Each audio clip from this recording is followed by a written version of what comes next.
Shalom Pak Bambang, saya mau izin bertanya. Benarkah Yesus itu hanya seorang nabi? Mohon pencerahannya.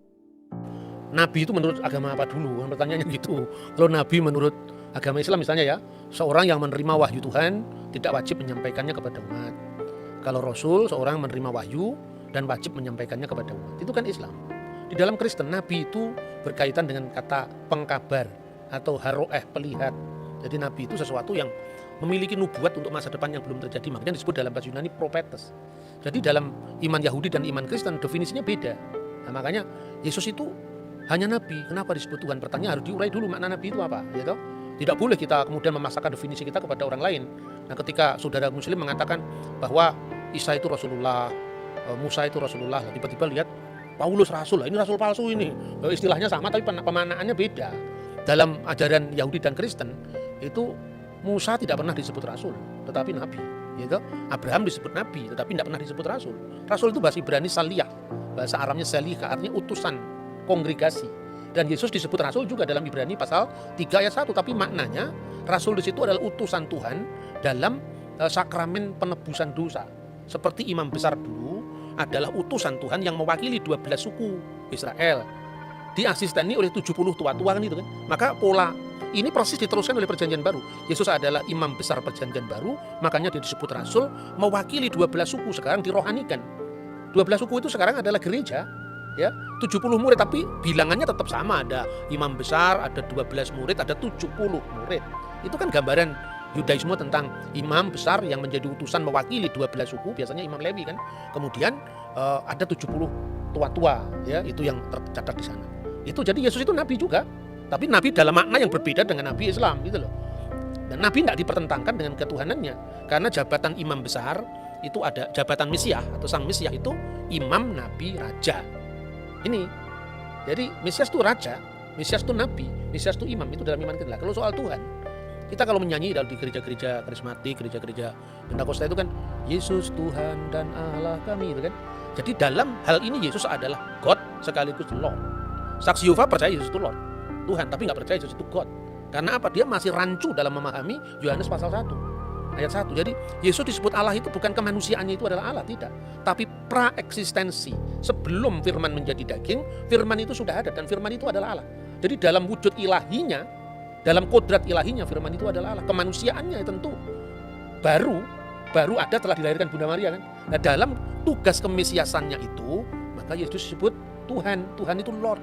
Dari mana teksnya? Kalau kita membaca misalnya di dalam Injil Markus ya, pasal 12 ayat 29 dan seterusnya, itu jelas ketika Yesus ditanya hukum apa yang paling utama dari segala hukum yang ada. Misvah Harishona. Itu yang pertama, Shema Yisrael Adonai Elohenu, Adonai Echad. Shema Yisrael Adonai Elohenu, Adonai Echad. Dengarkanlah wahai Israel, Tuhan Allah kita, Tuhan itu esa. Itu yang menunjuk kepada Godhead, keilahian, divine of Jesus Christ.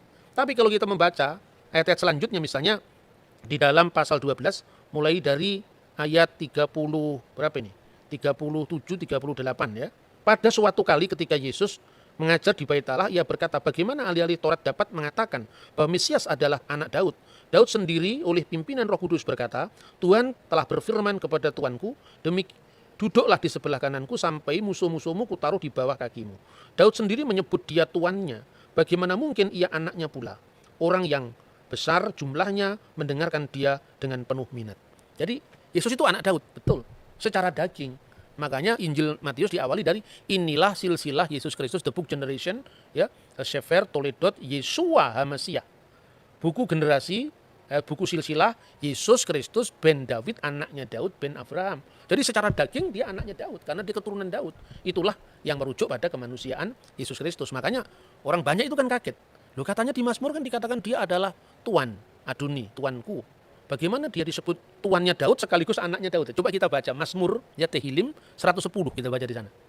Ayat 1 dulu, ayat 1 dulu. Mazmur Mesianik. Ya, Mazmur Mesianik, betul. Le David Mismor, Neum Adonai Ladoni, Sef Lemini Ad Asit Oyefeha, Hadom Relak Leha, menjadi tumpuan kakimu.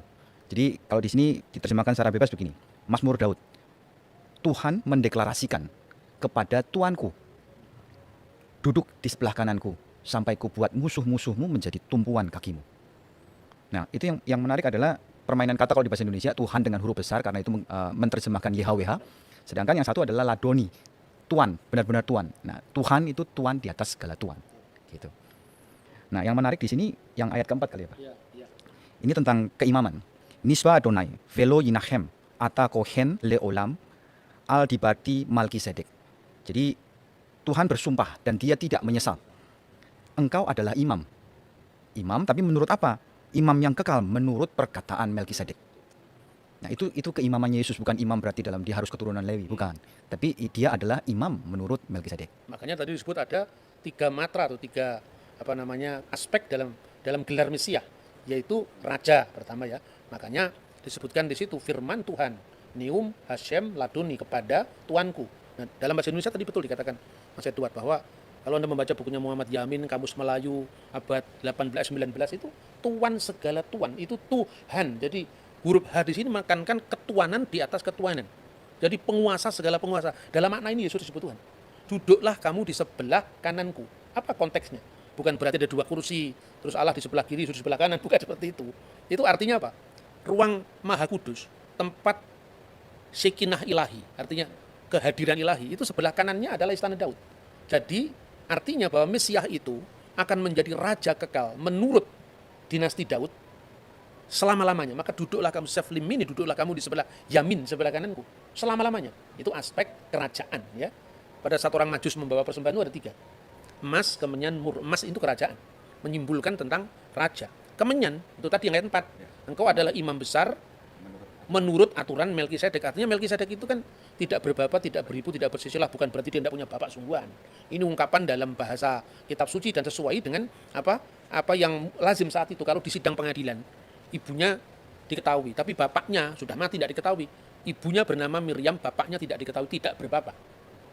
Ya, apater, bukan artinya dia lahir dari batu, bukan seperti itu. Itu konteksnya ungkapan-ungkapan seperti ini kalau orang awam kan sulit ya. Makanya kalau tidak paham membaca Alkitab dalam bahasa bahasa terjemahan letterlock, seperti yang misalnya terjemahan baru, silakan membaca Alkitab bahasa Indonesia masa kini, yaitu namanya terjemahan dynamic equivalent translation. Jadi diterjemahkan sesuai dengan maknanya, bukan bentuk bahasanya. Itu menarik. Jadi yang pertama raja, yang kedua imam, lambangnya adalah kemenyan, dan mur itu lambang penderitaan. Sekaligus juga bahan wangi-wangian kan mur itu. Jadi maka ketika Yesus itu diminyaki dengan minyak wangi dan mur, itu melambangkan via dulurusannya. Maka imam, nabi, raja. Nabi ini merujuk pada figur hamba Tuhan yang menderita yang dinubuatkan di dalam Yesaya pasal 53, Mazmur pasal 20 ayat 17. Jadi artinya kita tidak boleh menilai agama orang itu dari sudut pandang kita, tidak akan pernah bisa ketemu. Ini kan musimnya debat sekarang ya.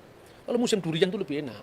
Habis makan durian, makan manggis. Kalau musim debat begini, orang menang-menangan, tidak tahu metodenya bagaimana berbicara tentang agama lain ya. Kalau nanti nggak cocok terus merasa kalah, pembunuhan karakter, nyerang pribadi, itu bukan Indonesia itu. Indonesia tidak seperti itu. Jauh sebelum bangsa lain itu punya kesadaran tentang multikulturalisme, kita sudah punya Bhinneka Tunggal Ika. Jadi kira-kira Oke Pak Bambang, penjelasan Anda sangat mencerahkan dan menguatkan iman kami. Terima kasih, Tuhan Yesus memberkati.